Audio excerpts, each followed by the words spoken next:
Përfaqësues të bizneseve lokale, hotelier, bujq dhe përfaqësues nga sferat e tjera u mblodhen në sallën e Këshillit Komunal të Tetovës për të dëgjuar zgjidhjet konkrete që sjell ligji për angazhimin me punë të personave.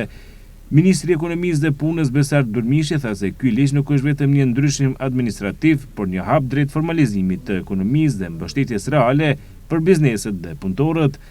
Angazhimi i thjeshtë dhe legal për sektorin e hotelerisë, mundësi për punë sezonale në bujqësi deri në 180 ditë, siguri sociale dhe mbrojtje për punëtorët dhe fleksibilitet për bizneset me mekanizma të qartë kundër abuzimeve janë vetëm disa nga pikat që përmban ky ligj, tha Durmishi.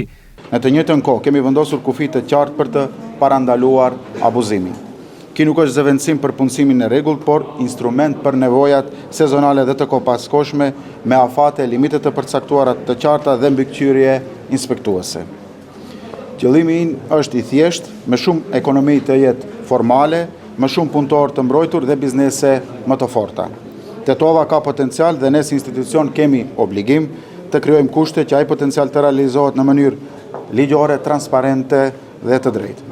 Do të vazhdojmë me dialog të drejt për drejt me ekonominë dhe me politikat të cilat do të sjellin rezultate reale. Një kujtiri i kësaj ngjarje kreu i komunës së Tetovës sa se ky ligj për Tetovën do të thotë më shumë transparencë, kushte të barabarta në tregun e punës, duke siguruar se do të japin maksimumin në zbatueshmërinë e këtij ligji.